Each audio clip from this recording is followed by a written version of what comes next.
library organizing job was classified as a premium commission, Paimon came mentally prepared, you know? But seeing it in person is something else. Why, if it isn't Cutie and Paimon? What brings you back to Mondstadt? Let me guess. You missed me so much you just had to come visit. Is that it? You've become quite the flatterer since we last saw each other, haven't you? Found you! We were starting to think you weren't clocking in today. Well, I wasn't planning to.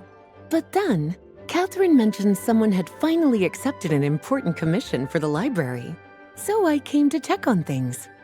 Might you both be here for that very commission by any chance? Ah, music to my ears. Now, as you can see, a certain anonymous benefactor has donated a large amount of books to us. Imagine my surprise when a glance down the book list revealed that each one would be an entirely new addition to our collection. There are books of all different kinds, including quite a few that are banned. Troublesome, I know. So this wasn't an odd job I could trust to just anyone. And sorting them myself? My, what a headache that would be. It would take ages. All that to say, I'm very relieved to see you here. I would treat you to some tea, of course, but looking at the state of this place, perhaps another time, yes? Don't worry, just leave the commission to us. You're as sweet as ever, Paimon. Well then, good luck in here. I'll leave you to it.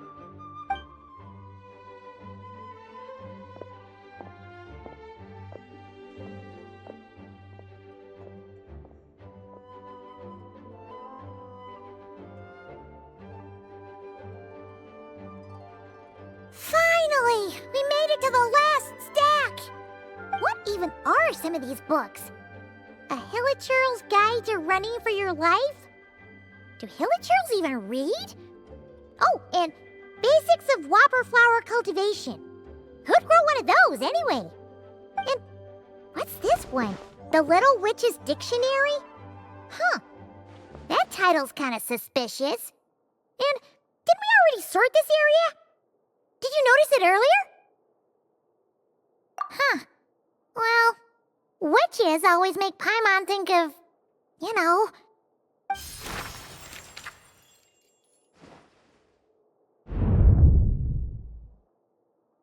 Yoo-hoo! Looking for me? Alice? How did you get in here?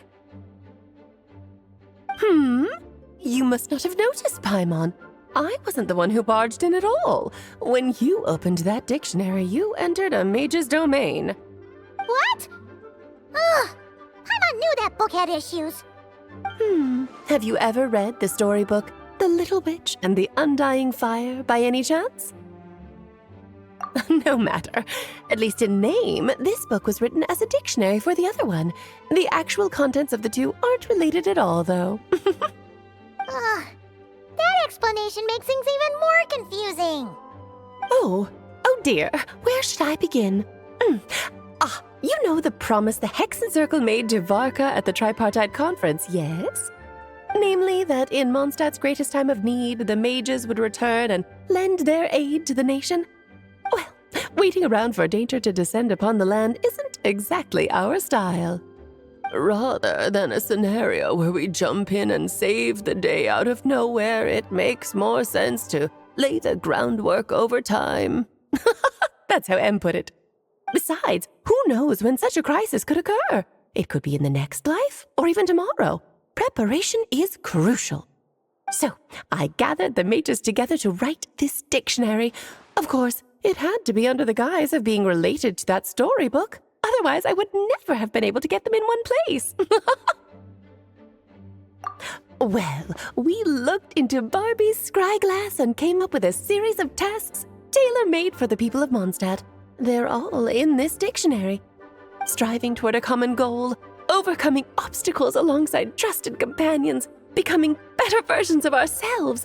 That is the best defense against what dangers could lie ahead. Oh, you make it sound like something bad is actually about to happen. Now, I never said that. But still, we are talking about trusted companions here, Paimon.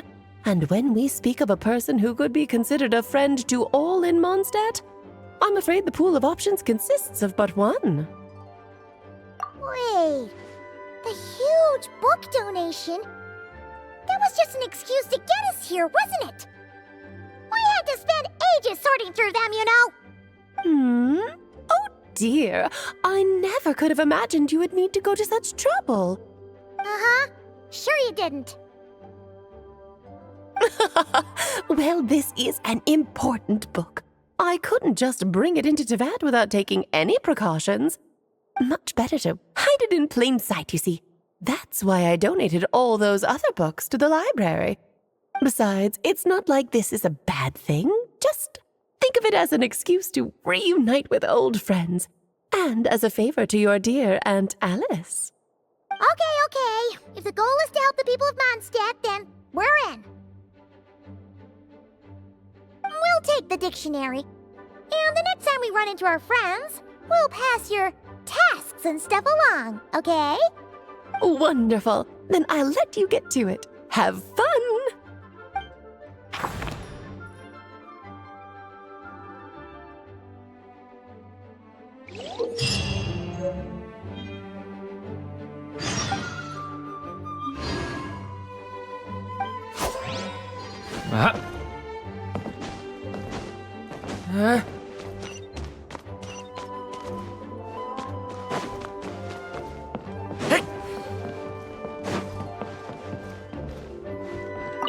Oh, you finished sorting already? That went much faster than I expected. Now then, what would you like in return, cutie? You freed up my whole afternoon helping me with that. How about we spend it together? Oh, that's all? Well, don't worry. I won't forget.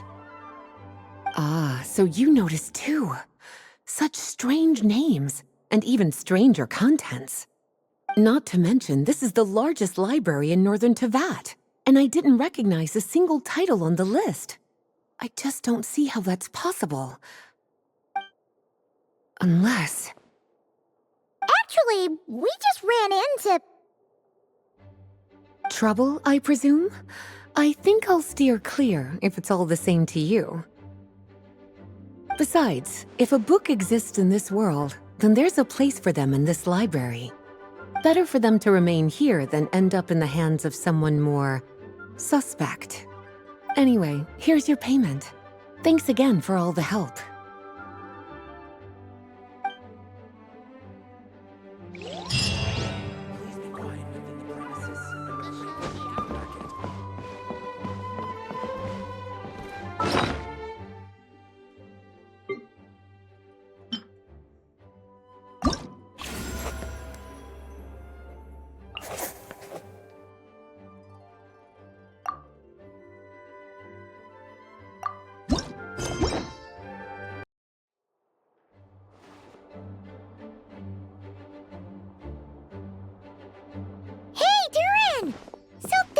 You've been. Oh, Traveler, Paimon. What are you doing here? The real question is, what are you doing cooped up in here reading a book? The weather's nice out there, you know. Oh, well, ever since I've had more chances to interact with the people of Mondstadt, I've been having trouble telling when people are joking. For example, I saw a beautiful flower the last time I was at the florist, so I told the shopkeeper, and she said, if you like these weeds so much, you should add some mint and sweet flowers and make it a bouquet.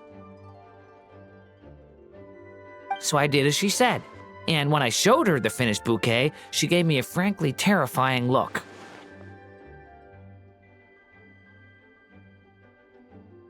Later, Albedo opined that this happened because I have trouble understanding the meaning behind words. So after I learned the Mondstadt script, he told me I could come here and read. I was born from a storybook, so I felt that these books might be able to teach me more about the rules of this world. And, well, I guess I lost track of time. So, did you guys need something?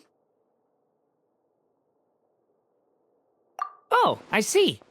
That's another rule learned then.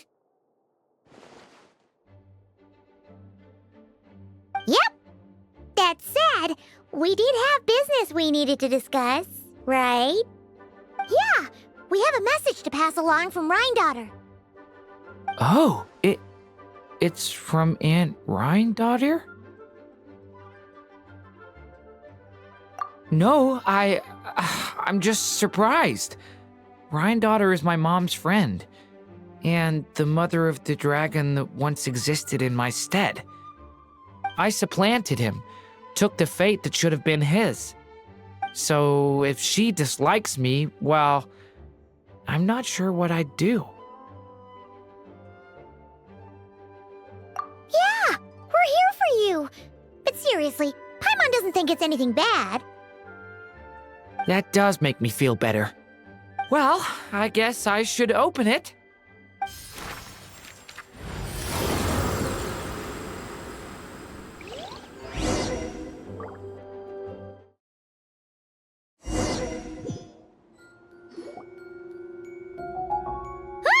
Where are we? Did this stupid dictionary transport us to some weird place again? My mom's scent. I sense it here. Whoa! Here comes a strange cat.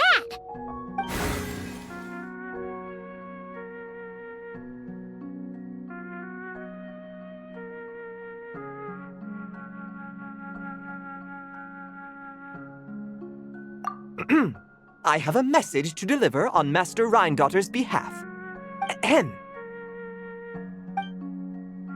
This is the first time we're meeting, so I'm not sure how to address you. But since you're Hem's child, I suppose I'll stick with Mini Durin. Though you appear smaller than the Durin that came before you, that same strength flows through your veins, not a drop less. He was a child of Humus, an incomplete creation. Thus he lacked the will to control his own strength. Yet this power was beyond what he could withstand, and so it twisted him, consumed him, thus sealing his ultimate fate.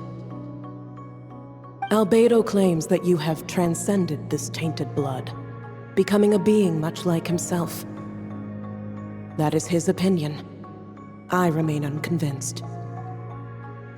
I trust only the facts, only that which I see for myself. So take this chance, child of M. Prove yourself to me. Ah! Where did all these monsters come from? Stay back! Is this the proof you need, Aunt Rhinedottir? Very well. I'll show you what I can do. The power within me is surging to the surface. This is getting easier. Looks like Albedo wasn't mistaken after all. Next time, maybe don't ambush us with a bunch of monsters just to prove a point. Still, I do feel like I can control my power more freely now that we've defeated them. After hearing about you, I prepared a technique that would seal the dark power in your blood. I had planned to take this opportunity to pass it on to you. Of course, using it comes with a price. While it would maintain your existence in Tevat, it would also weaken your connection to this world. And you are M's child, when all is said and done. How could I allow that uncontrolled power to send you down the same path as the child who came before you? But seeing you now, it appears my concerns were misplaced. M was a terrific mother, and a far more capable one than I. And I must admit, I'm rather curious to see how far you can go. How will you, an alchemical being truly integrated with this world, find your place in human society? I've never conducted an experiment like this before. As such, you may yet hold the key to some unexpected answers. Hey, you got one thing wrong there. Durin Door is not an experiment. He's our friend. I'm not sure I understand, but I appreciate your kindness, Aunt Rhinedottir. And that's all Master Rhinedottir has to say. Yeah, we're used to talking cats at this point, but one that can imitate someone else's voice? That's a first. I don't see how that's important, but if you must know, I am Sucroce, a simple butler. You're friends of Albedo, yes? Strictly speaking, I am his elder. So make no mistake, I am no ordinary cat. In fact, from a biological standpoint, I am no cat at all, but rather an alchemical being. You wouldn't consider yourself a specter simply because you float in the air like one, surely. A specter? What are you trying to say, mister? Oh, I know. Sucroce is implying that you are... What thought? Hey! Oh, and considering how Master Rhinedottir's message ended, I suppose this technique is useless now. I'll just destroy it. Few and far between are the people that can make her reconsider. Quite the impressive feat, young man. With that done, I'll be going now. I have another message to pass along. Perhaps we'll meet again sometime.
Bring it!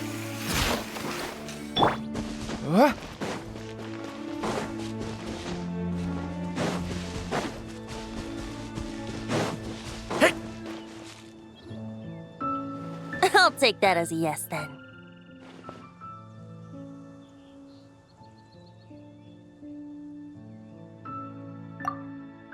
Ah, finally, you're here! Do you have a message for me from someone by any chance? There's not a single prophecy about you in that dictionary. That's what you were about to say, right? Oh? One moment, then. Your curiosity seems as strong as ever, Barbeloth. Alas, my future will have to remain absent from your dictionary. The wind may be happy to let dandelions trace its form and have poets sing it into verse, but to be contained is hardly its nature. So, dear Barbeloth, please do set your pen down.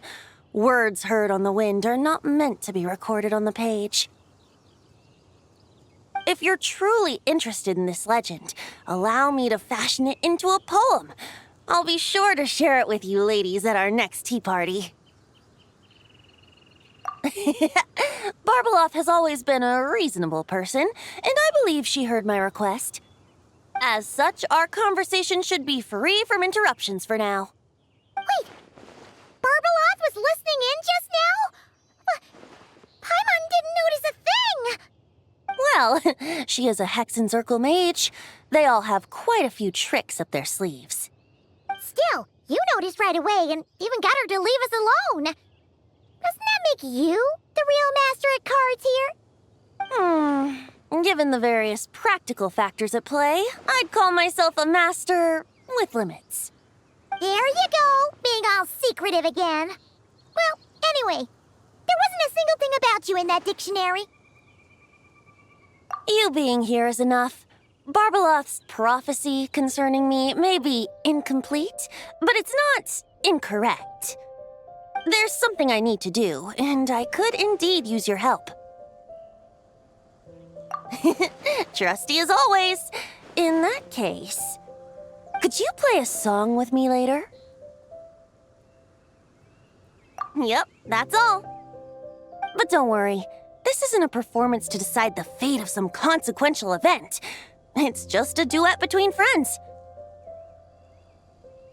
The last time I played this song, the howling gale was my sole audience, and the notes scattered in all directions, leaving only fragments of the melody behind. But now, with a friend like you by my side, why should the wind alone bear witness to this music?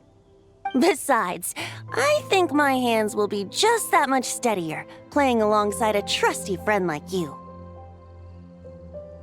That's all I ask. Now, let's head to the performance venue. If we follow the breeze, we'll be there in no time. All right, let's get going. Just relax and let the winds lead the way.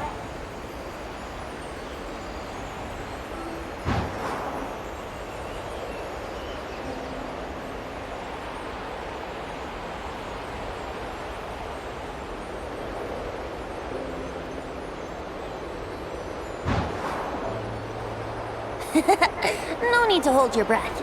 In and out. Easy does it. I let the birds know we would be coming, so we won't run into them.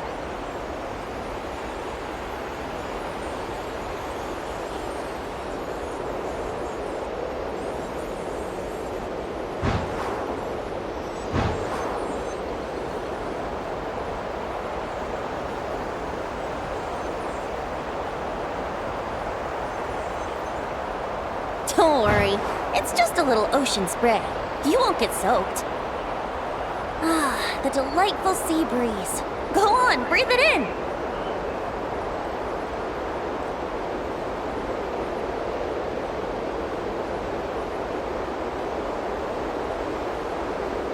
We're almost there.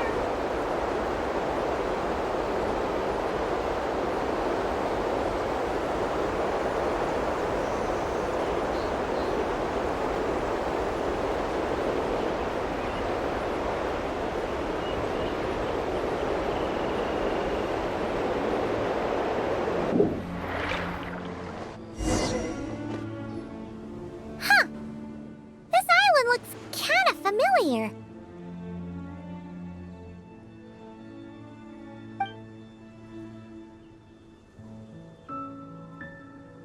Not always. It was once an isle like any other. An ordinary, unassuming aggregation of sand and gravel.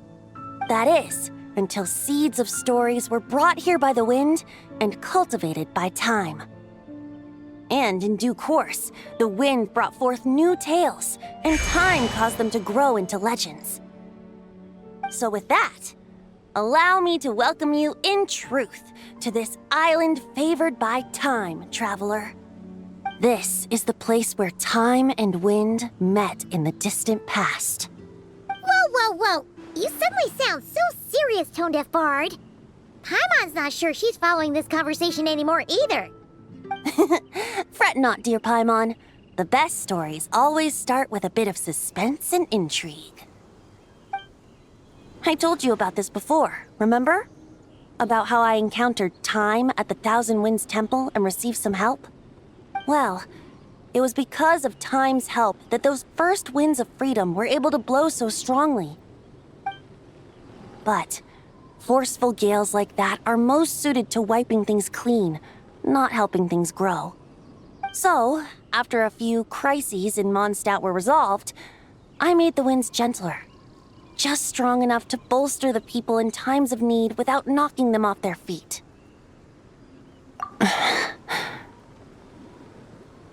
Shadows gather in the distance. I'm sure you felt it too. I've heard about the Pyro Archon's face-off with the ruler of death, Ronova, and what happened to the Fatui Harbinger, the captain. And that's not even mentioning how abyssal activity has been encroaching closer and closer to Mondstadt. I fear the impending crisis may be beyond what humans alone can solve. In light of that, I need to be prepared. It is the animal archon's duty to intervene in times of need. As such, I, Barbedos, will bring forth a wind strong enough to disperse whatever storm lies ahead. But if I whip up a gale of such strength in Mondstadt City, it would just turn the place upside down. Clothes, hats, the flowers that rest on people's balconies. That's why I chose to do it here. The place where I once offered an ode to time. Who knows? Perhaps time shows this island special favor precisely on account of my lovely, lovely music. Wait, so is this place really that special? It sure doesn't look like it. There's a tide that ebbs and flows, and a bunch of birds that come and go. It just seems normal. Time's impact on things isn't limited to what the eye can see. Think of it like a ripe sunsetia. If the outer peel remains intact, it's nearly impossible for the average person to tell whether the fruit inside is ripe. But even the tiniest hole in said peel will cause the fruit to rot, starting from that spot. Nestled in the hands of time, not one blemish marks this island's peel. Thus, time's influence on its very essence remains hidden to all. At the most fundamental level, of course, all things that lack time's favor will be erased at some point. But with the power that remains here, I can leverage time to draw a boundary around the wind. That way, the outside world won't notice a thing, no matter how powerful of a gale I whip up here. Of course, as the one requesting help, I should offer something in return. That's why I invited you here, traveler. So we could perform an ode to time together. Just let me know when you're ready. Oh, and I can lend you an instrument if you need one.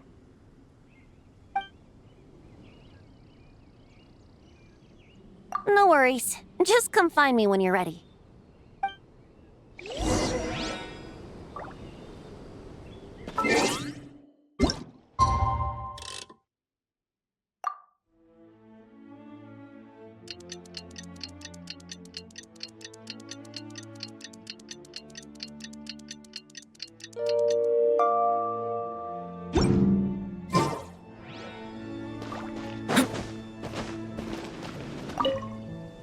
Just let me know when you're ready. Oh, and I can lend you an instrument if you need one.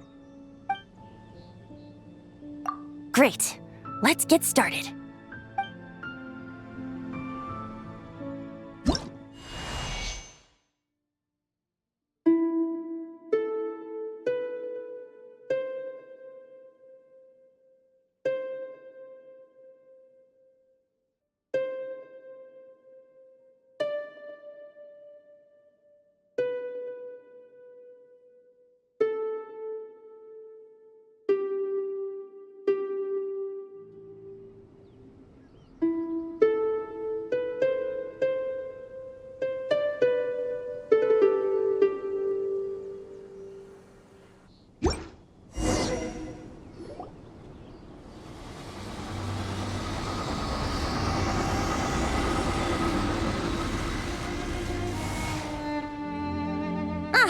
Looks like our music has moved some in our audience to step on stage. But that's against concert rules, so let's usher them out. I understand your love for music, of course. But for now, I'm going to have you leave the premises. Faster. Yahoo!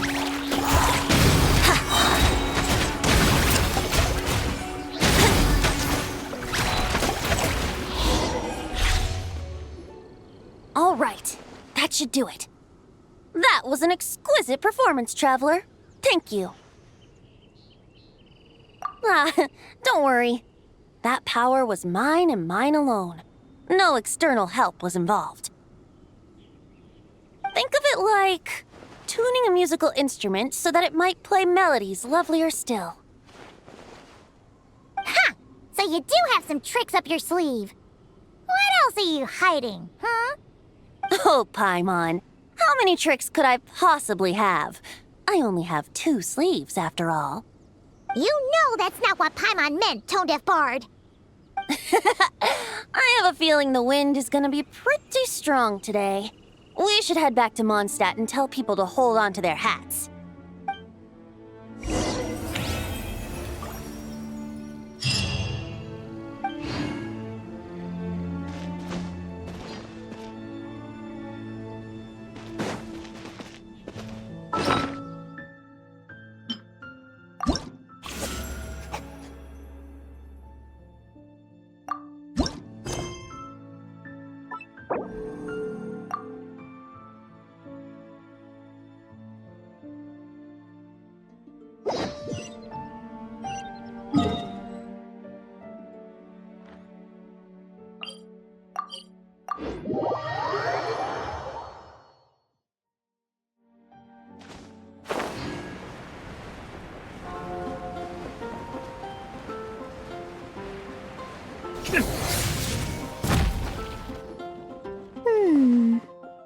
Dodoko.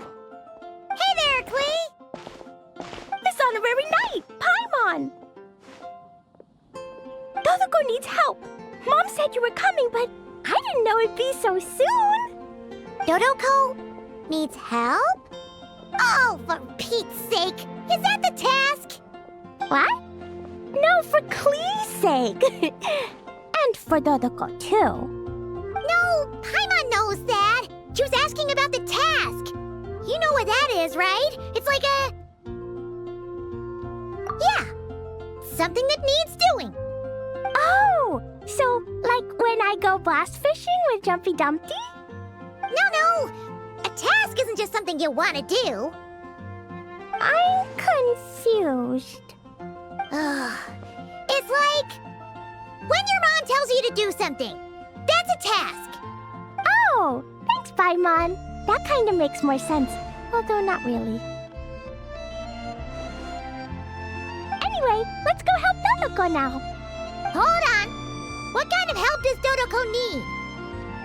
Oh, right. Well, every Dodoko's gotta find a red 4-leaf clover to become a super special Dodoko. Then, Dodoko needs to become friends with lots of people and can make it through the Dodo King's trial. Once that's done, she can then become a super awesome Dodo Sorcerer! That's what Mom said anyway. Huh. A Dodo King being in charge of a Dodo Sorcerer. Makes sense, actually. But specifically, what do we need to do? No idea. But Mom said that you two would tell me. Right. Well, let's have a look at this book then. Oh, there's a note inside it. Huh. Let's see what it says. At the first stage of the trial, Dodoko arrived in a forest of whispering leaves. There, past layer upon layer of hurdles, a secret lay buried, waiting to be uncovered. Seems like part of a story about Dodoko. Oh, I know where that forest is. It's where I go to blast... where I go to play a lot. Come on, everyone. Follow me. All right, let's go!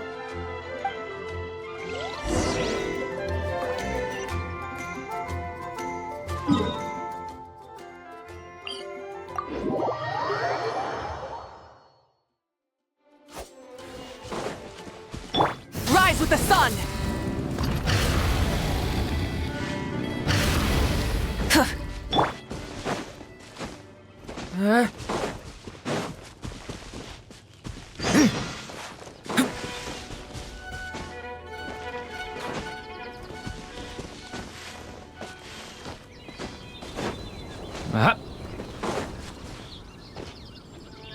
What's with all the weird stuff around here? And why are there so many hilichurls? Huh. Maybe the hilichurls brought it all here. Oh, I bet this is where we find the turtles. Close, but the note said hurdles, not turtles. And whatever we're looking for is supposed to be buried past all the hurdles. Are there any other clues around? Is there no dodo device that can help us out here? Nope. What should we do then? Mom says the best thing to do when you run into a problem is to try and fix it. Yeah!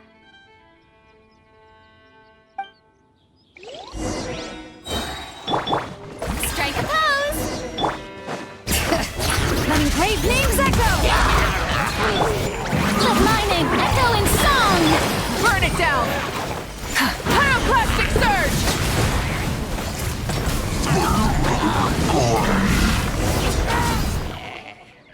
Alright, that's the hilichurls and barriers all taken care of.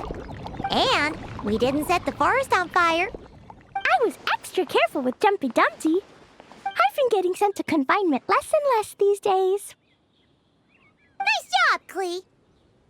Maybe sometime soon, you won't have to go at all. Well, if Master Jean would just let Klee blow the confinement room up. That's not really what Paimon had in mind. Wait, what about the trial?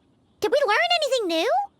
Yep, I found this in the hole Jumpy Dumpty created after exploding. Huh, another note. Yup, and it's Mom's handwriting again. Now then, Dodoko may or may not have blasted all the hurdles away, though the most direct approach is sometimes the most elegant one. Either way, thus did Dodoko make it to the second stage of the trial, which, coincidentally, was also the final stage. Even the most energetic of children need to pace themselves after all. So, Dodoko proceeded to the banks of a lake of fallen stars, passed the final trial, and obtained her reward. But could things really be that simple? Huh. A lake of fallen stars. That must be Starfell Lake! Let's go see what we can find! All right! Paimon's super curious about what this reward's gonna be. Fingers crossed for some kind of awesome treasure!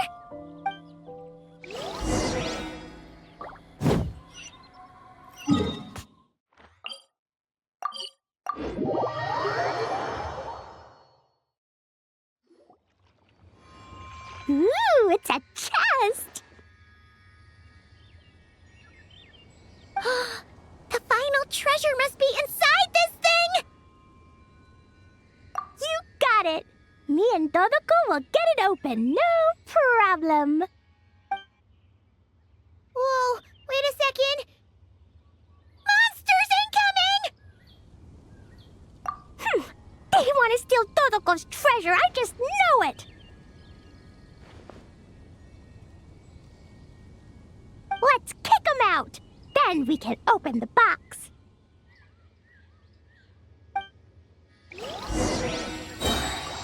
Boing, boing, boom! Yoo-hoo! Time to shine! Hear the echoes of the valley! Light it up! Wrath from the skies!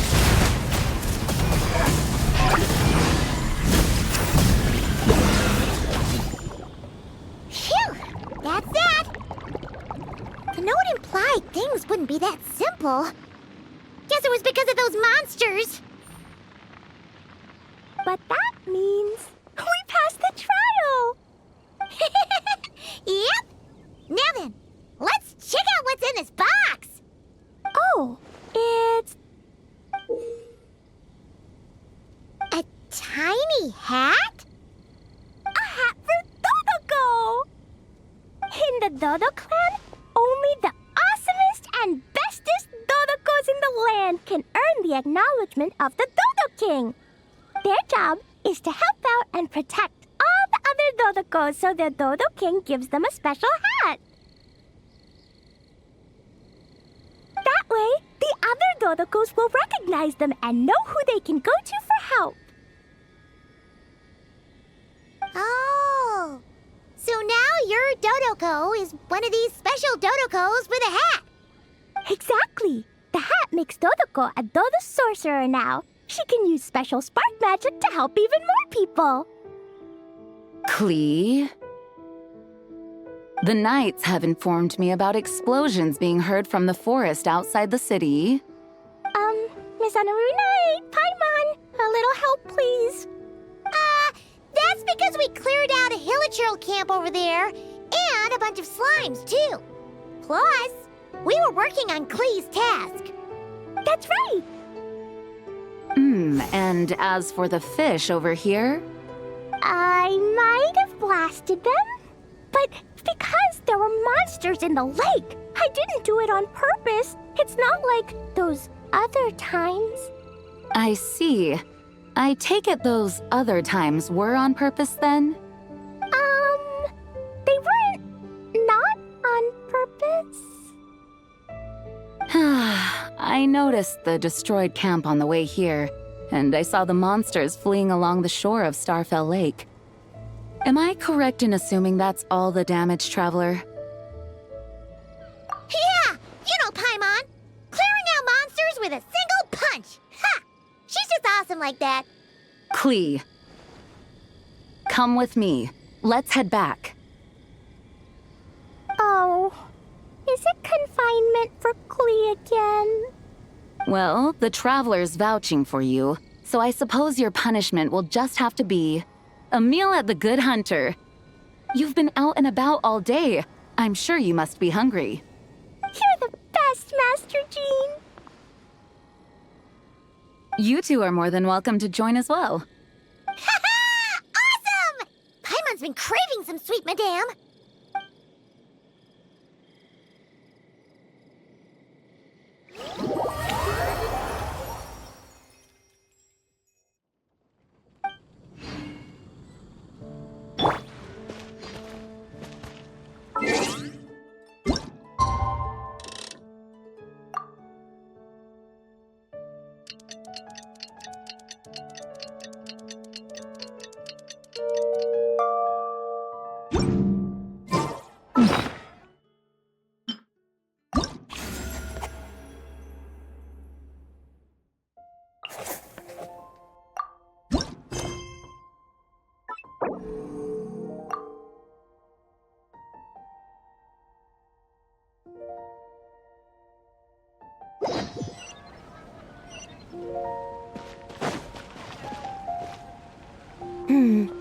Given previous results, I should make a few adjustments to the experiment and ensure that the materials and equipment are all in order. As for the potion I need to make... Oh, Traveler, Paimon, what brings you here? We're here to help with your task. We wanted to see if you could use some extra hands. My task? Oh, you mean the one Mr. Albedo told me about? The one from the Hexen Circle? Well, you're just in time. The experiment is ongoing, and I was just about to work on it. Ongoing? So, you've been working on it all this time? Yes. It aligns with other research topics I've been working on, so it hasn't been too much extra work. Still... What? Is there a problem with the experiment? I've been unsuccessful so far. Oh, so it keeps failing, huh? It's not as simple as just failing. The whole theoretical framework behind this task is a bit more complicated than I imagined. Oh, right! You still haven't told us what kind of experiment it is. One meant to develop a potion that can transform sweet flowers into a variant 16 times its normal size. That is to say, the formulation of Botanical Augmentation Reagent Type 4, Iteration 7. As you can probably guess, this is my 7th time running the experiment. Wow! So, basically, we need to make growth serum. Or the 7th version of one. Well, yeah, that's about right. This is my 7th attempt. But I didn't make many adjustments to the formula this time, because both the theoretical principles behind this experiment and the products of the process prove there's nothing wrong with it. But you haven't succeeded yet, right? Yes.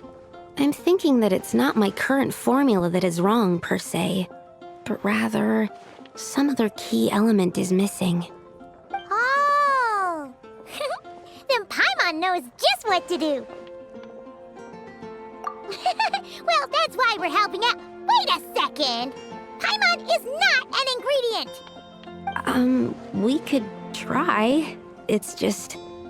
I would need to adjust the ratios in the original formula, and that might make the potion even more unstable. No! We are not trying that! Just show us the original! Here it is. That said, I'm still missing 2 ingredients. Now that we can help with. What do we need to get? I need spring water from Springvale to use as the base, as well as Eye of the Storm fragments. But that last one could be tricky. We've got this! Let's go! Let's tackle the Eye of the Storm first.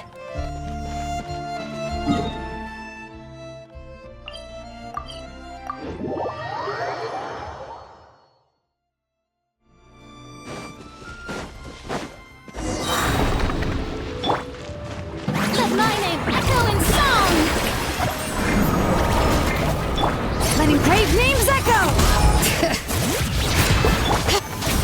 Light up the blaze! Alright, that's the first ingredient done! Wow, you 2 work fast. That step usually takes me forever. We can get the spring water down there.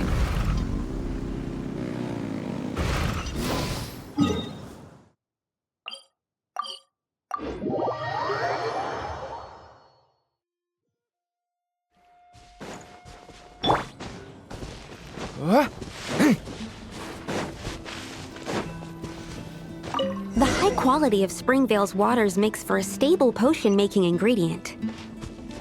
That's all we needed, right? Yes, let's head back.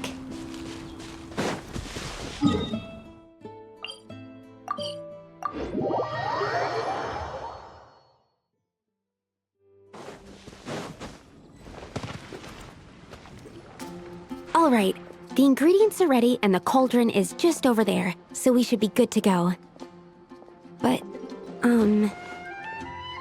Is something wrong? No. It's just... Do you mind if I watch from the side? Just for the purposes of accurate recording, I mean. I know lots of people don't like being scrutinized during experiments, so... Thanks. Then, I'm ready to go whenever you are. I'll make sure to take detailed notes, too. So, are you ready to start the experiment?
That's it.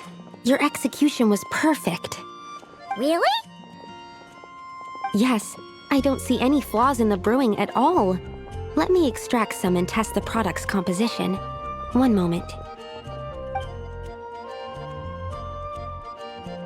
Yes, like I said, flawless execution. The potion is perfect. It's exactly what I was expecting. So? Was the 7th time the charm? Upon examination, it seems identical to the previous 6 iterations. Oh! Wouldn't that make the results identical? Not necessarily. Experimental outcomes can differ even with similar variables all around. You never know what the result will be. That's what makes experiments valuable in the first place. Come, Let's test this thing out. I planted some sweet flowers beforehand which we can use. We just need to douse them with the potion and see what happens.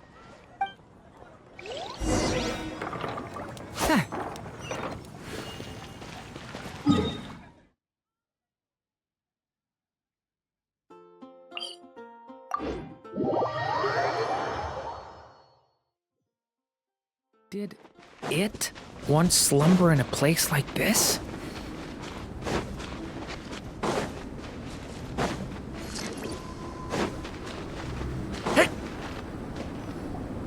Alright, we poured the growth serum on the flowers.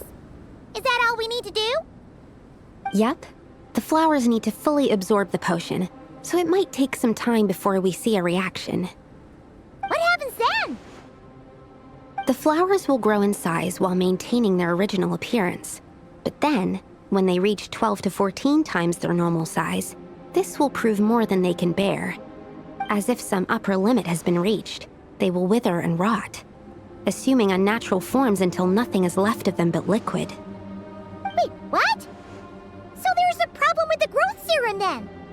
No, I've adjusted the formula time and again, resolving all kinds of issues that arise when inducing small plants to grow larger.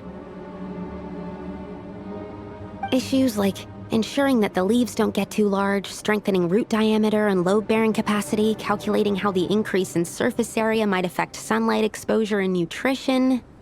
So, why isn't it working then? Because the flowers cannot transcend. As above, so below, is one of alchemy's guiding principles.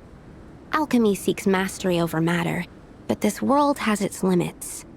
It's like a specification etched into the law that governs all things. Part of the purpose of doing multiple experiments is to determine if this specification is stable. Exactly. It proves that the limit continues to exist. Okay, this is all a bit over Paimon's head, but basically, you needed the experiment to fail to prove that the limits and borders in this world are stable? Oh, what a weird experiment. Huh? Looks like one of the flowers is reacting.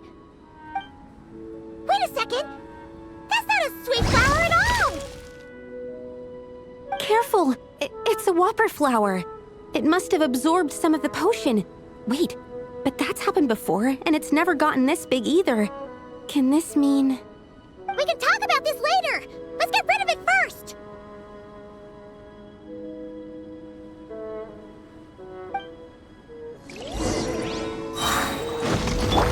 Try and stop me!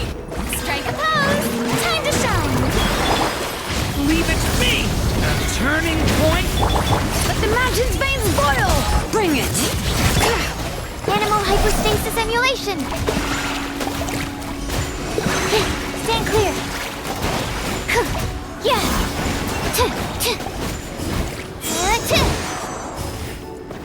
Ah, Phew! We did it! Even at that size, a whopper flower is just a whopper flower. But, was it supposed to get that big? I could only make a rough estimate during the battle, but it looked at least 16 times its original size, maybe even larger. This means that the experiment worked. Wait, but isn't that a good thing? I'm still not sure what the implications are, but if further attempts succeed in reproducing this result, that means that something's different. Perhaps the limits and laws of this world are changing due to some unknown factor. I can't say if that's good or bad, but from an alchemical perspective at least, expanded boundaries means that more possibilities are now open to us. Either way, this brings my task to an end. Seems so. That said, it could also be an effect of the person who made the potion. There could also have been something special about this particular whopper flower. There's a lot that still needs to be confirmed, so I suppose this task opens the way for further questions. Well, we're here if you ever need some help. Just think about it! Paimon could probably beat a whole gang of treasure quarters to a pulp if you were 16 times bigger. I have my doubts. The only reason the serum worked on the whopper flower was because its internal structure was similar enough to a sweet flower. If you drank some, you might become 16 times bigger, but you might also turn into a plant-based life form. Yeah, nope. That's not happening then. Oh, by the way, Paimon wanted to ask, why is all your research focused on things like sweet flowers and sunsettias? Oh, that's simple. Both sunsettias and sweet flower nectar taste sweet. So in that sense, accidentally making a whopper flower 16 times bigger comes with a hidden benefit. Because whopper flower nectar... Tastes exactly like sweet flowers? That's right. Once I've extracted the sugar from the nectar, I'll give you some. You get it!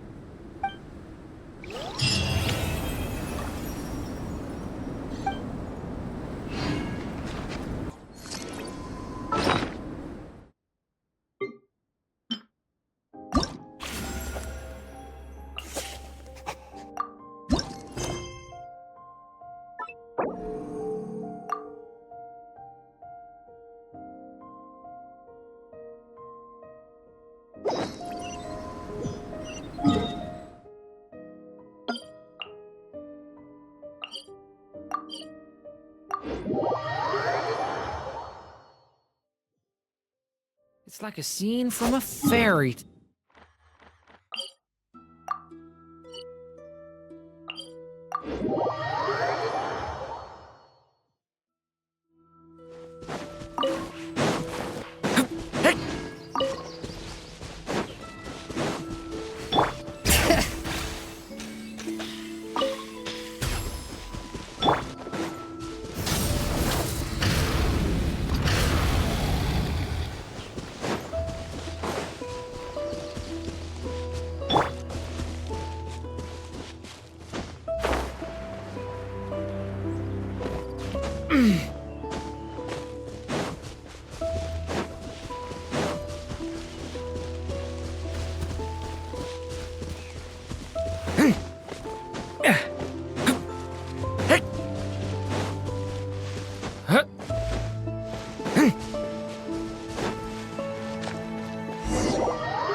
Razor over there with...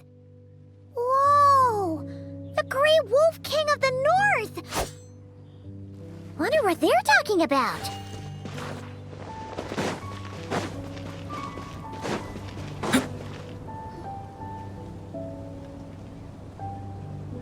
Razor!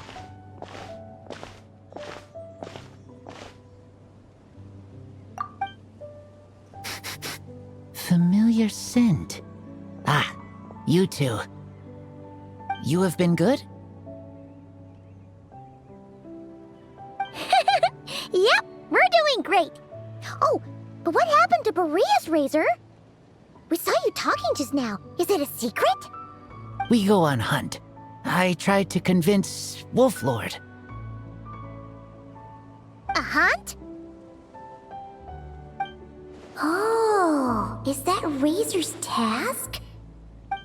Are the wolves out of food? Is that why you're going on a hunt? No, this hunt is not for food. We hunt enemies. The Dark Wolf Pack. Strange scent coming from land they took, getting stronger. We must hunt enemies to purify the forest. Oh, so did Boreas agree? Paimon remembers last time he said something like, Razor, you must not get involved. This is for the wolves to settle between themselves.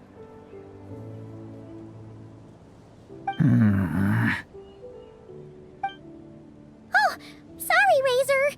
Paimon didn't mean to dig that up again. It's okay. I know Lupacol means no harm. Besides, teacher taught me how to talk to Wolf Lord. Lisa taught you how to talk to him? Oh, like she told you what to say? So that means you got him to agree then, right? Yes. Words were hard, but I did it. Ha! So you actually managed to convince that giant, stubborn old fella. That's super impressive, Razor. Dark wolves are enemies of the whole world. Teacher said this is not wolf problem. This is world problem. And Wolf Lord agreed.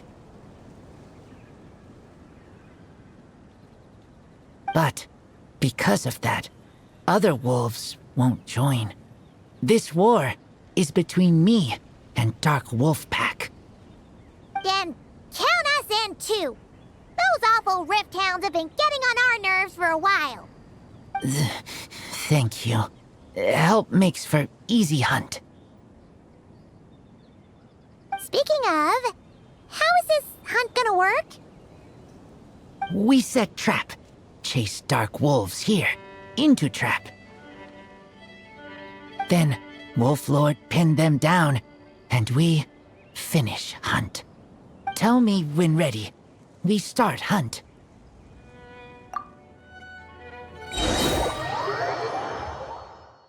Come on! Let's clear them out in one go! Yes.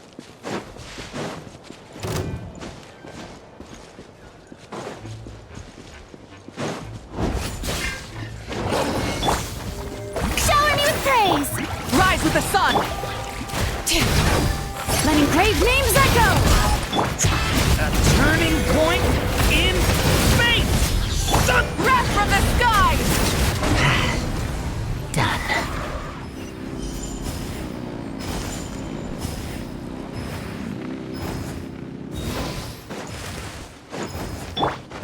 Strike a pose! Let my name echo in song! Burn it down! Why are Lupacol here? Oh no! The rift hounds are attacking them! We gotta get rid of them quick!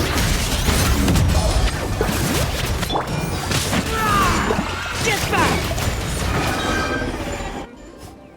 Whew, that was close. Good thing the wolves were there to help. They intercepted those rift hounds for us, and even drove them away. But this isn't wolf problem. You're doing this to help your Lupacol, right? Well, they want you to be safe too. Paimon bets they went to the Wolf King and said, "Listen here, this isn't just our Lupacol's problem. This is the world's problem." And then rushed over to help. Lupacol is Lupacol. I am human, but I do not need to be wolf to be Lupacol. I just want to help them. Well said, Razor. You think so? Yeah, absolutely. Now, come on. Let's go kick some rift hound butt.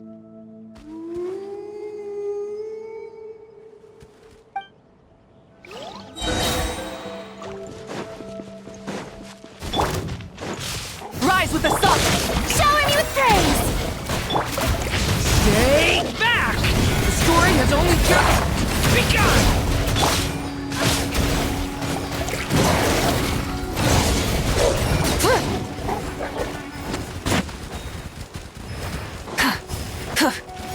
Light it up! Yoo-hoo! Let the world collide! Hey! Watch out! Decay! New life!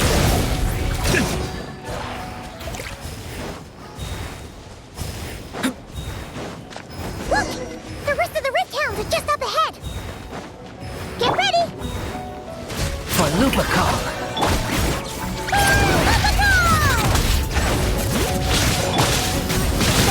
Light up the blazing sun! Incinerate! We did it! Thank you for helping. I thought protecting Lupacol was up to me. But Lupacol also... We're about you, just like you do us. That's what makes us Lupical, right? Right. We are Lupical forever. Aww.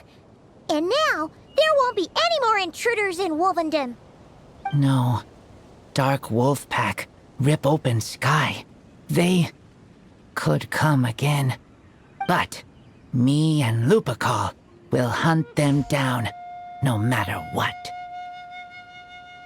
Yeah, if you ever need help, just say the word. We're here for you. I appreciate it.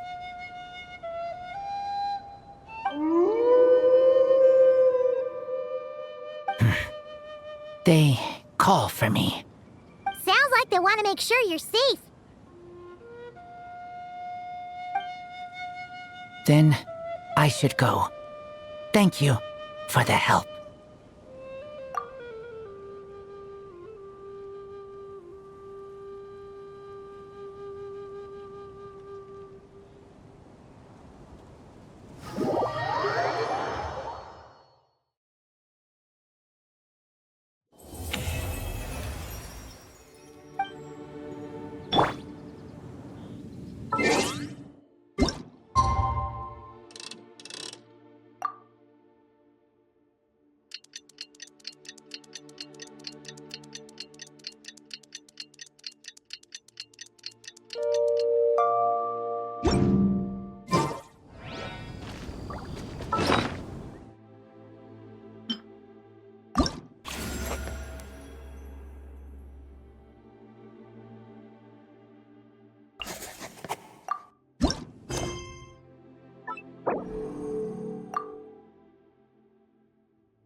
It's like a scene from a fairy tale.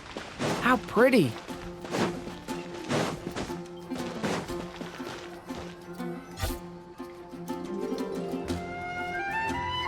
Ad Astra Abyssosk.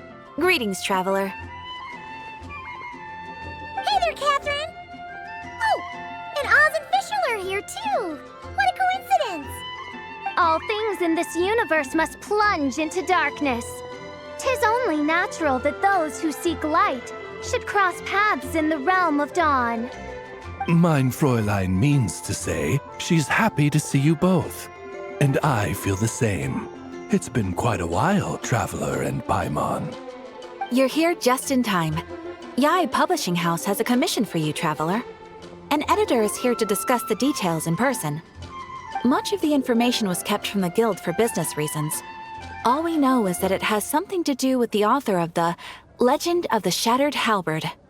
What? Surely you don't mean...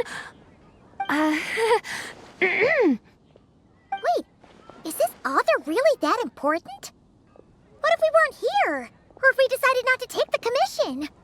The editor would just be wasting their time. In that case, it'd be a free trip to Mondstadt where one needs only pass some information along. That's an opportunity most would fight over. In any case, if the commission is of interest to you, the editor is waiting at the Good Hunter.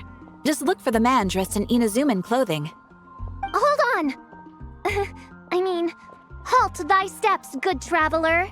Fate cast you upon the tides of the world, but not for you to stand alone in the face of its desolation. Nay, you step forth onto the path of the Immenachreich. What mein Fräulein means to say is, she would like to go with you. Wow, you seem really jazzed about this commission, Fischl. Do you have some kind of insider information? Well, let's head to the Good Hunter to meet with this editor then.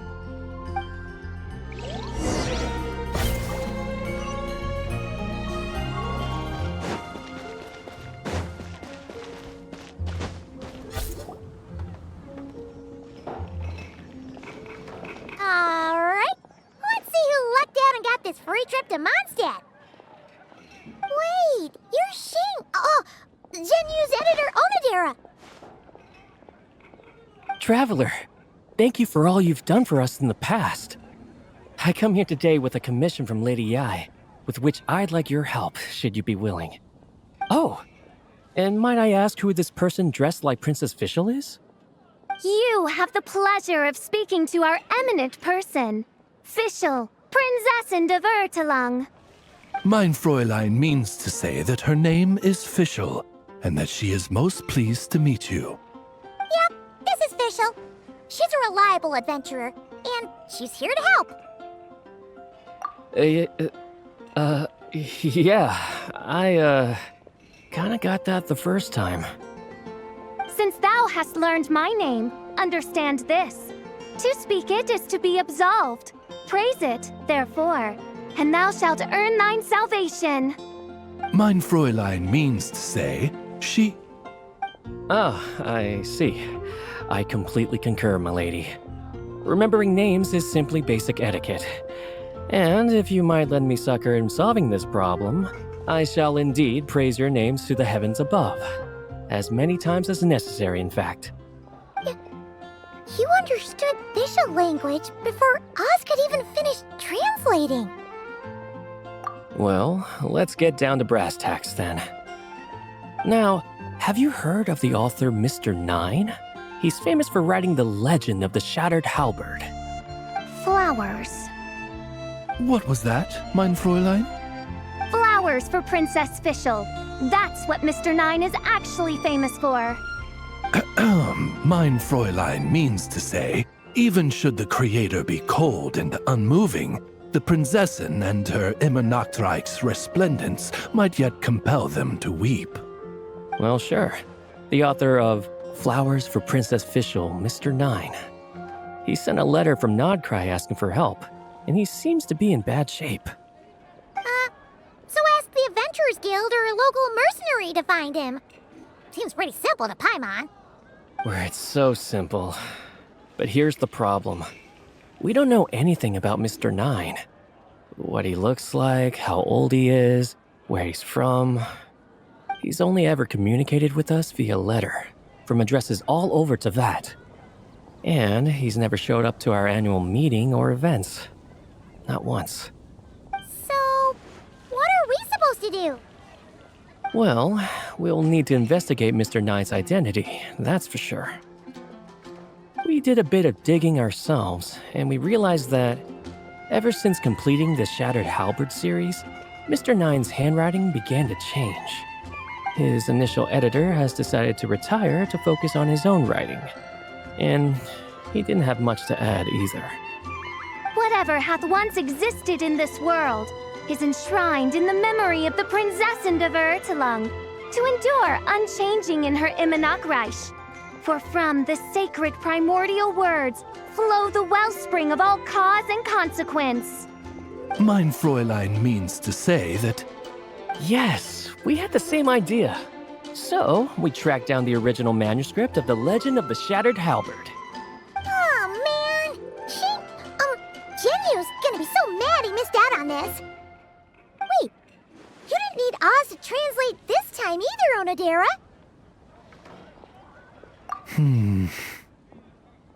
Osvaldo Hafnavines, hast thou perceived something? No such Henry exists, mein Fräulein. I sense a faint, elusive resonance.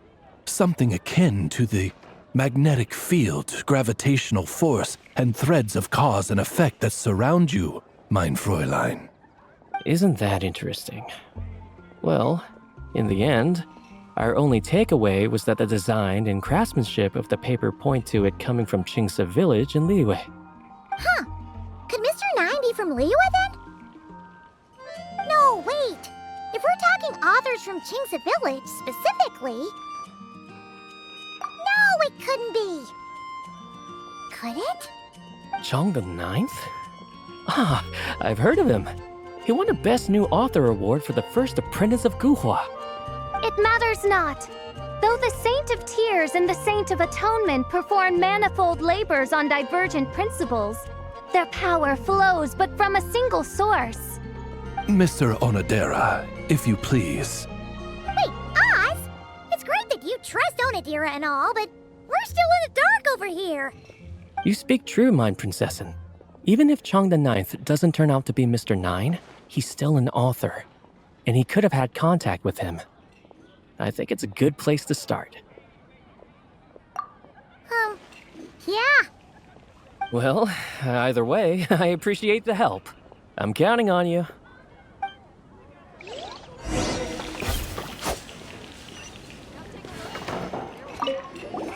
Is there anything else we should know about Mr. Nine? Well, according to some readers' Q&As and his author's notes, he has a receding hairline, a slight pot belly, he doesn't like sweet things, and his heart is on the right side. Or was it the left? No, it was the right. He has 5 fingers on his left hand, severe insomnia, a pupil in each eye. So, a whole bunch of nothing.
Chong the Ninth isn't home.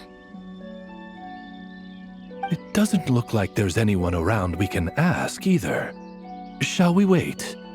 Seems like that's all we can do. Still, could his absence mean that he really is Mr. Nine, now kidnapped and sent to Nodkrai? Perhaps we should have a look around his house. Barging in without permission seems wrong. But if he really is Mr. Nine, then... Okay, let's do it.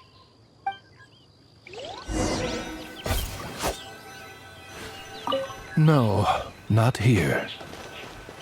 Nope, nothing useful. Just seems like a bunch of ordinary stuff.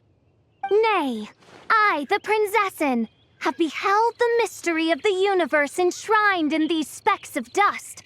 What hath been revealed is the very fount of wisdom. Ever does it flow toward the shores of truth. Mein Fräulein means to say, she thinks this is a clue.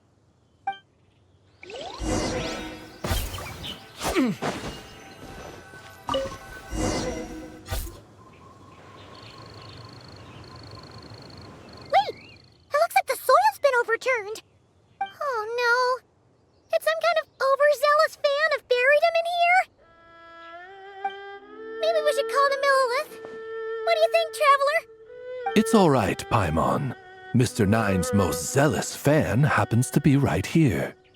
And since Mein Fräulein would never do anyone harm, I'm certain the same is true of his other less avid supporters.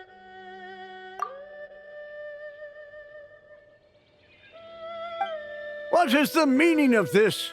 I'm calling the Millilith. Chong the Ninth! You're not dead! Or kidnapped! What are you even talking about? Oh, wait a second. You're the ones who came here with that young lad from the Guhua clan. Yes, I remember. I'm guessing this is a misunderstanding then. The question still stands, though. What are you doing digging around my house? Oh, well, actually, we just wanted to know if you've ever written under the pen name Mr. Nine. What? Not even a whole bucket of hallucinogenic mushrooms could make me that delusional. No. If I were Mr. Nine, why in the world would I enter all those writing competitions? To what? Demolish the competition from the shadows? Yes, doing a real bang-up job, aren't I? My submission's never even been selected. The classic archetype of the boy hero is outdated. That's the kind of critique I get. Even opening with a plot twist or disguising your hero as a fool is falling out of fashion. Modern readers are drawn to the boundless imagination and innovative world-building character of Mr. Nine's works. Good point. Besides, if I were Mr. Nine, I would have come clean the minute First Apprentice of Guhua won that award. What? That old beggarly Chong the Ninth is Mr. Nine? No, there must be some mistake. What a sight that would have been. Yeah, and when we were here with Shinjo that one time, you talked up the legend of the Shattered Halberd a lot. If you were the one who wrote it, that'd be like Jean complimenting herself for being a good knight. It just doesn't add up. In any case, while this gentleman isn't the Mr. Nine we're looking for, I sense something of interest on his person. It's a peculiar signature, the same threads of fate I sensed on you, mein Fräulein, and on the manuscript. I believe the traces are related to Mr. Nine, and it appears I can track them. Hey, that's perfect! Once we head to Krai, you should be able to find Mr. Nine, no problem then. But back to the signature.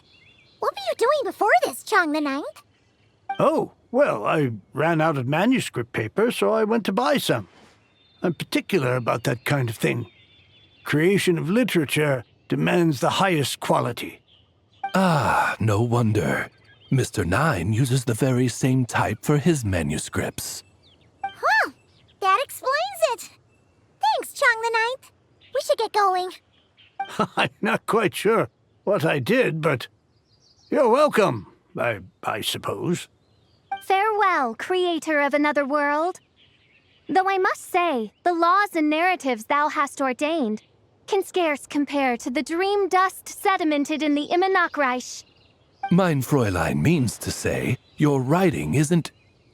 I mean, mein Fräulein offers her thanks.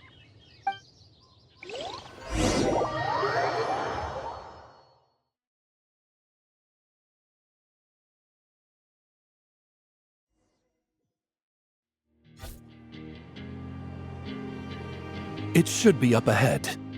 Wait, did something attack that Sealy?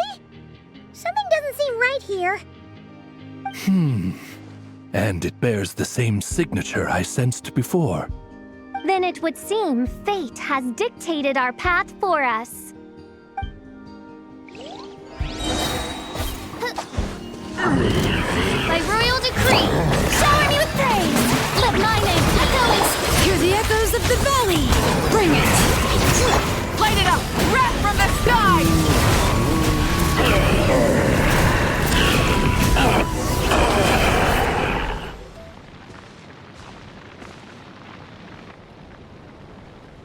Huh. Looks like the Sealy is showing us the way.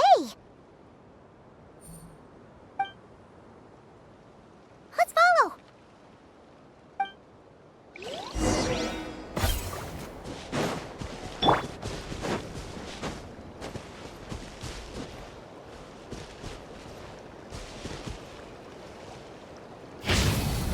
Watch out!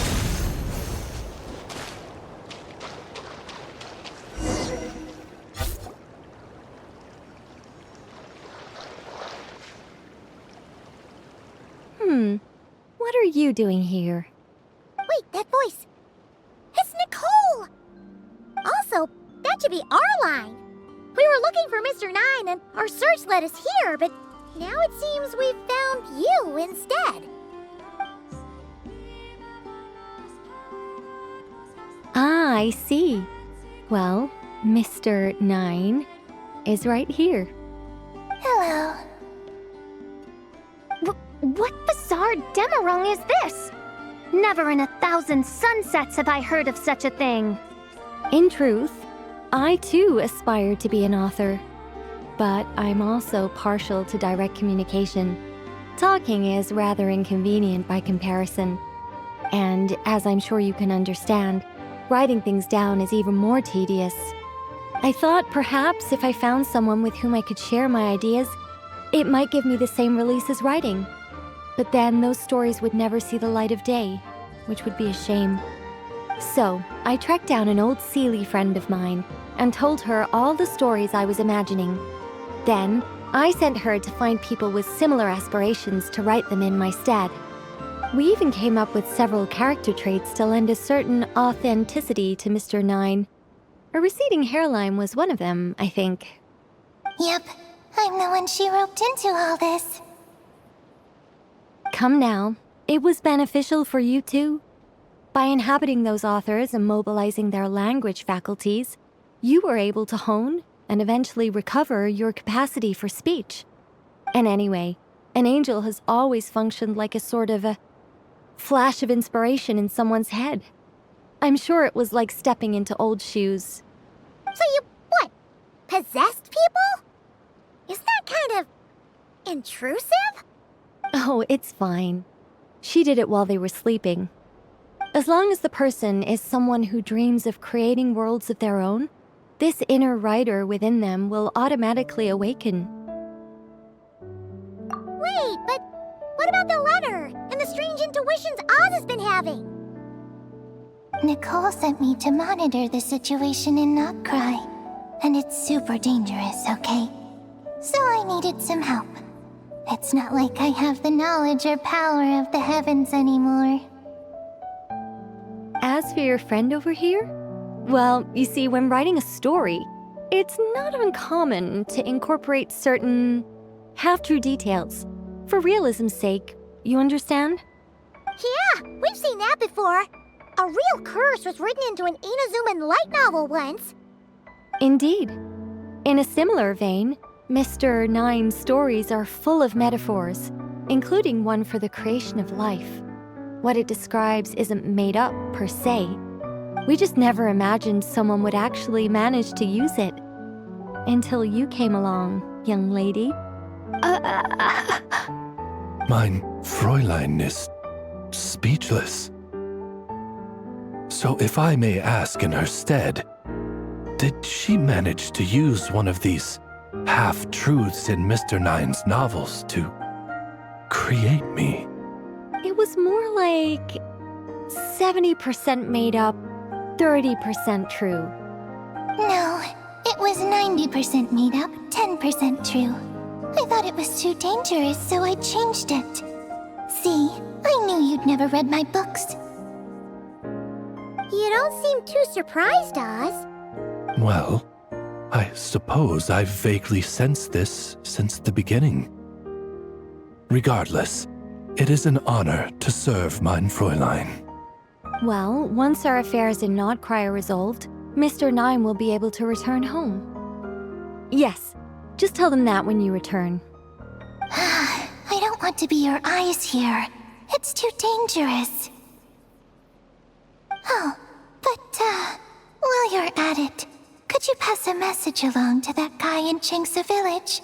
I've been splitting the royalties with him 90-10. His share's been buried in his yard all these years. Wait, what do you use the Mora for? I bury it, and then lead people to the treasure. Guiding people is in our nature. It's what I love to do. Feel free to come search for my personal stash someday. I've buried it at the furthest end of the Immernachtreich. I will. I absolutely will. Mein Fräulein? And, I just want to say that I really like your books, Mr. 9. What mein Fräulein means is, though the cosmos stretch forth in unending darkness, yet shall come an hour when all things shine. I'm glad to hear it. All in all, it seems you've already found my greatest treasure. All right, that settles that. Now, I need to have a quick argument with Mr. 9 about who really deserves to be considered first author. Absolutely not!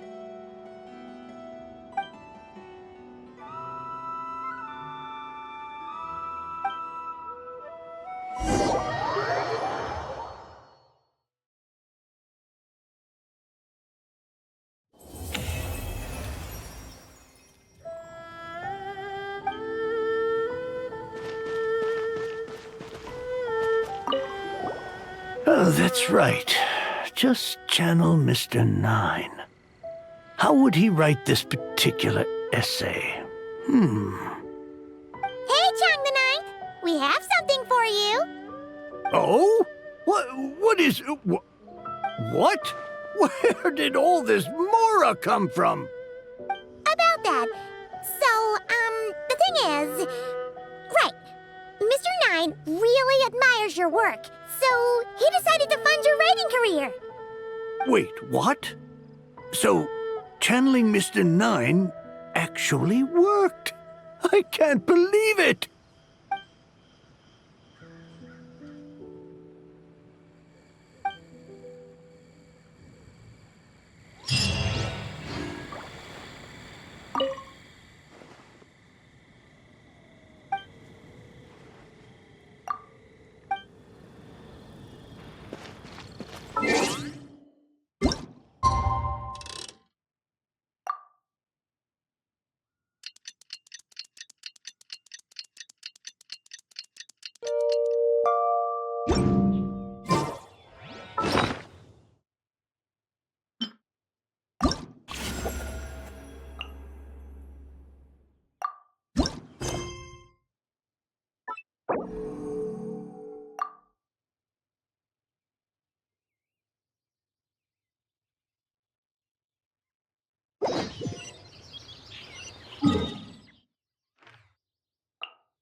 Did it once slumber in a place like this?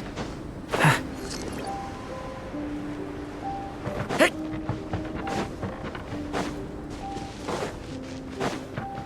Oh! Albedo's over there! Wonder what he's doing.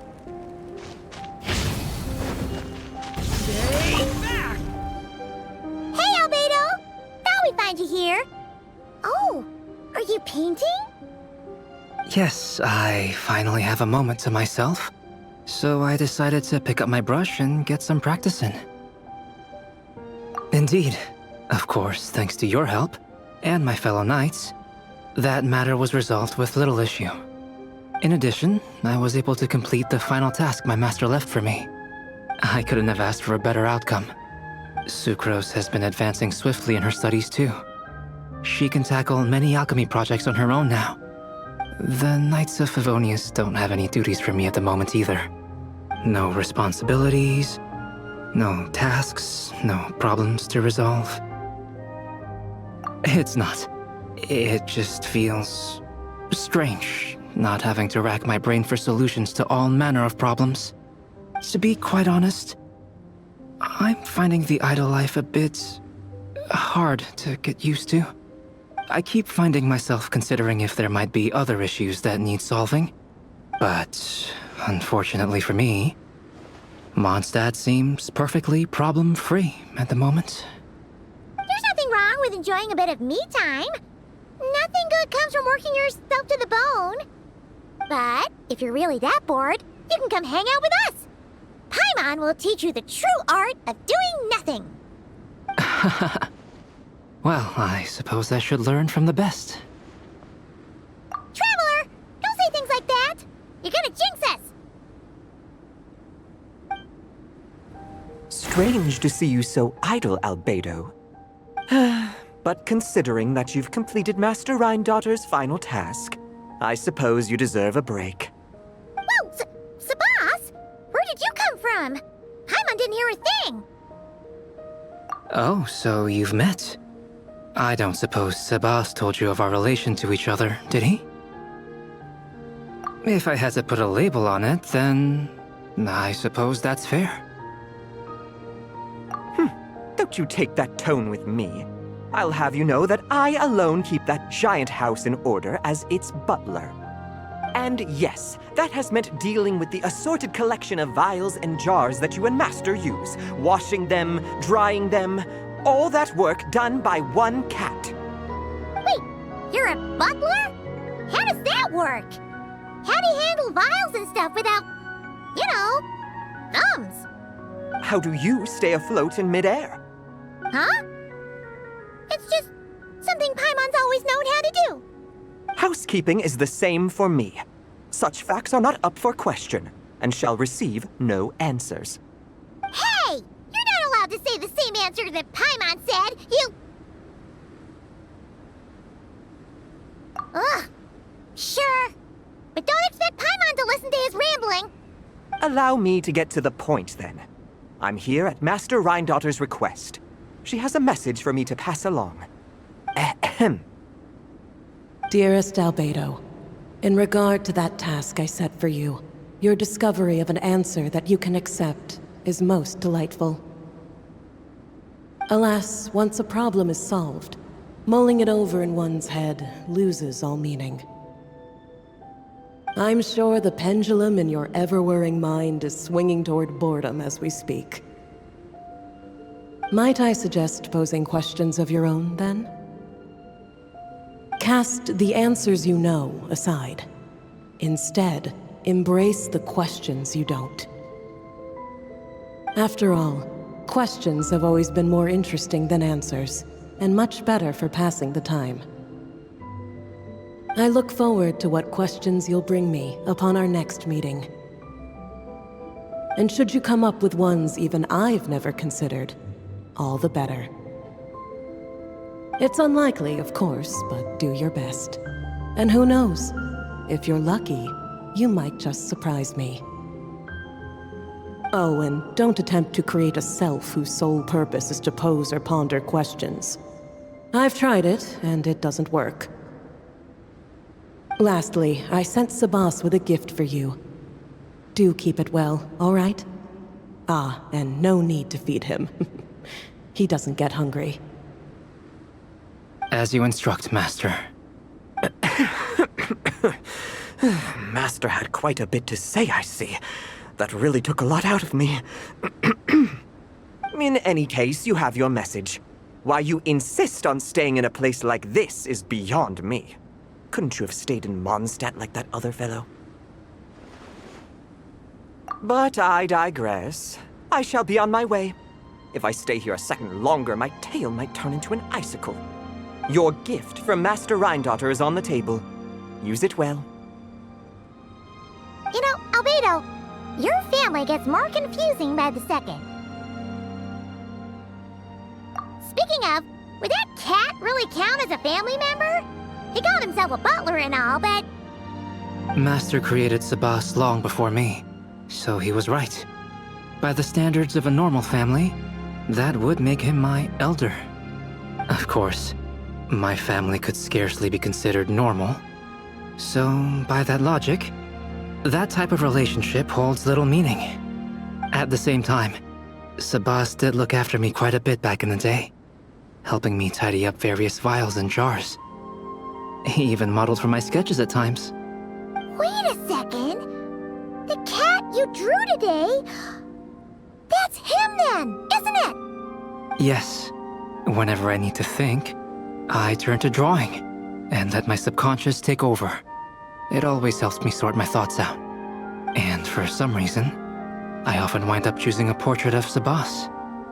I have drawn so many at this point that it's become second nature.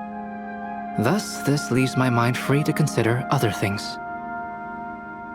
Yeah, we thought it was just a random cat. Guess he was a way bigger deal than we thought. Well, now you know his real name. I can tell you more stories about him sometime, if you like. But right now... The tree takes pride in its most perfect fruit. So complete, so flawless. But you, O Seed of Dreams, do not settle for being the king of a universe, confined to its flesh. I need to think.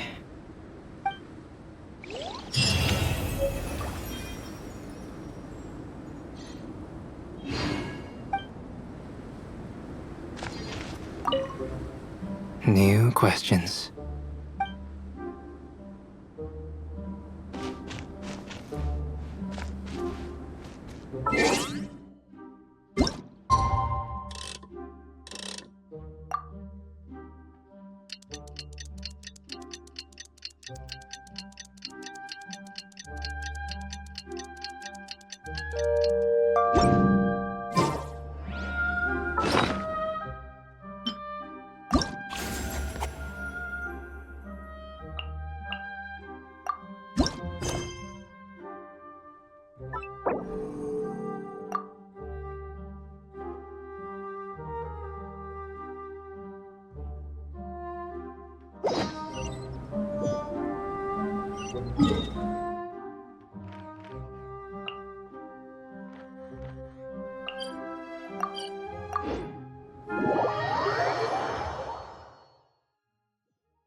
It's like a scene from a fairy tale. How pretty.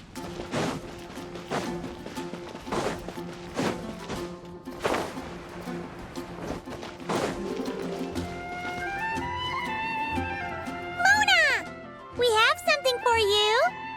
Oh, Traveler Paimon, you're full of energy today. You have something for me, you said? Is it some quick and easy way to make Mora by any chance? Well, actually, it's some kind of task from your master. Yeah, that's a hard no. But I guess I don't have a choice, huh? An enterprising spirit is important and all that. I just know it's going to be torture, though. I know that old hag all too well. Why don't you just take a look first? Huh. This book doesn't seem so special to me. Oh, whoa! Letters just fell out of it. Oh, maybe she's trying to reconcile with you? No idea. Either way, it looks like I'm supposed to open these 3 letters in order.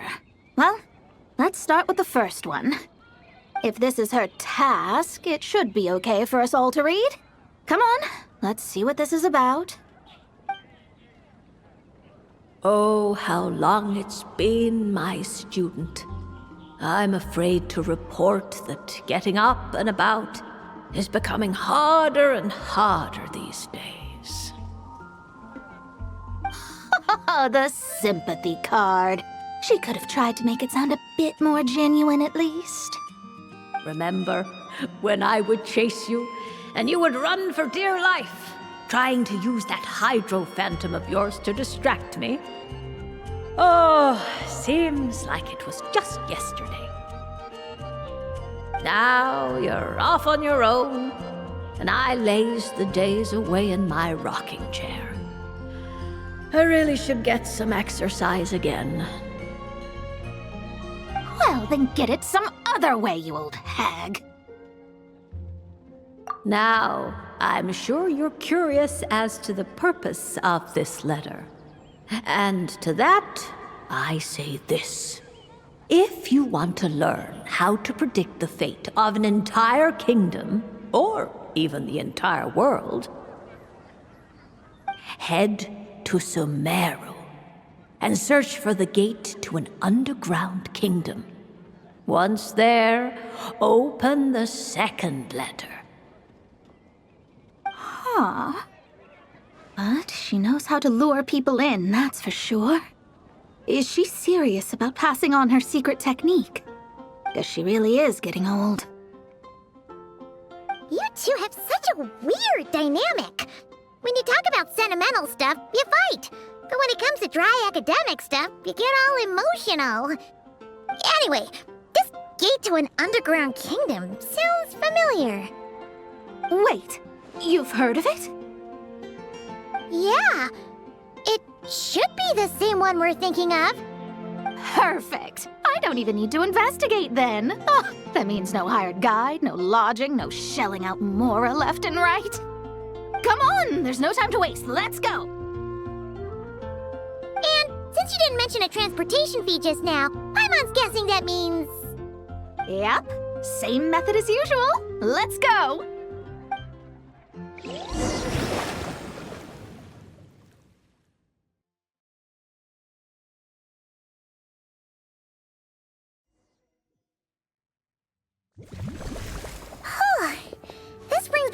memories of summertime. It's actually kind of refreshing. So, this is the gate to the ancient kingdom of Khaenriah. I'm sure a lot of secrets and tragedies lie behind it. Well, let's open the second letter. Let me see here. Yep, it's this one. As the ancient Sumeru saying goes, rote knowledge bears no fruit until it is watered with the showers of wisdom. With that in mind, there is a phenomenon in this land known as the Sign of Apausha. It is a celestial mark that burns in response to an all-too ardent desire for the truth. In that sense, perhaps it's more fitting to call it a sign of truth instead. The records of this ancient kingdom state there are several large subterranean lakes in Khaenriah, clear and calm as mirrors, whose surfaces reflect the true stars. This is because the sign of truth created in the water is able to bypass the false sky and connect to the outer universe. I had no idea. To observe the gravitational forces and influence of celestial bodies, one must be able to see past the false sky. Only by obtaining these cosmic parameters can one predict the fate of this world. Now, my task for you is as follows.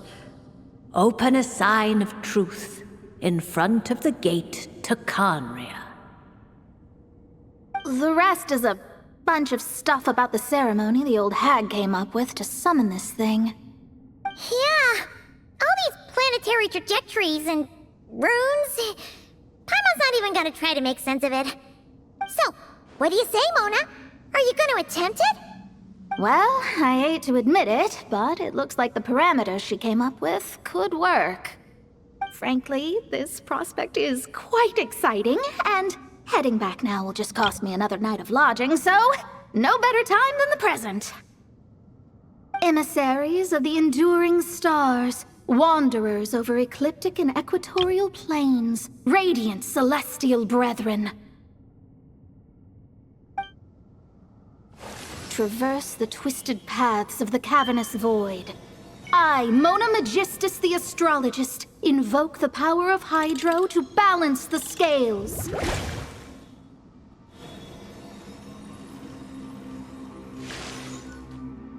By wisdom and truth, let the thirst be relieved. I, Mona Magistus, the Astrologist, summon you, O stars, to stand before me! Did it work?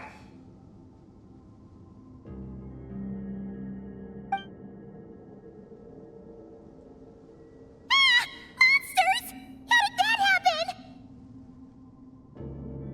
happen? No dice. The sign of truth only opened long enough for the monsters to slip through. Darn it. I didn't get a glimpse of the real stars at all. Whatever. I'll just take it out on you. The ceremony failed, but the old hag's new theory seems workable. I have a better grasp of hydromancy now. And the perfect test subject to test it on.